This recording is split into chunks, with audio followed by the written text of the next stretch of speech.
உங்ககிட்ட பேசினா டைம் போறதே தெரியல டார்லிங். சும்மா நாய் நாய் நாய் நாய்னு வேலை இல்ல, பேச முடியாது.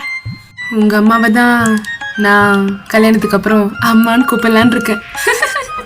இது பார், உங்க அம்மாட்ட சொல்லி வை. என்ன நினைச்சுனுக்குறாங்க, சும்மா எல்லாம் கிராஸ் பண்ணினுக்குறாங்க. சாயங்காலம் வந்து முதல்ல இதுக்கு ஒரு பஞ்சாயத்து பண்ற வழியை பாரு. இல்லை நீ வரவே வராத, அங்கே இருந்துரு. அம்மா கிட்ட ஃபோன் கொடுங்களேன், நானும் பேசணும்னு ஆசையா இருக்கு. என்கிட்ட கொடுக்காத, கொண்டுருவேன். நான் இல்லைன்னு சொல்லு. ஹலோ, ஆஃபீஸ் கால் இருக்கு, கொண்டு. ரசம் சாதமா சாப்பிட்றீங்க? இதுவே நானா இருந்தா உங்களுக்கு பிடிச்ச பீஸா பாஸ்தா எல்லாம் என் கையாலே செஞ்சு கொடுத்துருப்பேன். இன்னைக்கும் தோசை தான், தின்னாட்டி போ. எனக்கு உங்களை மாதிரியே ஒரு பொண்ணு வேணும். உங்களையும் உரிச்சு வச்சிருக்கணும்.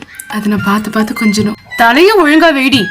சொல் பேச்சே கேட்க மாட்டேங்குது. அப்படியே அப்பன மாதிரியே பிறந்திருக்கு. உங்களை நான் பேபின்னு கூப்பிட்டா பேபி. டேய் வெண்ணமாவனே, சோறாயிடுச்சு, ஓடியா.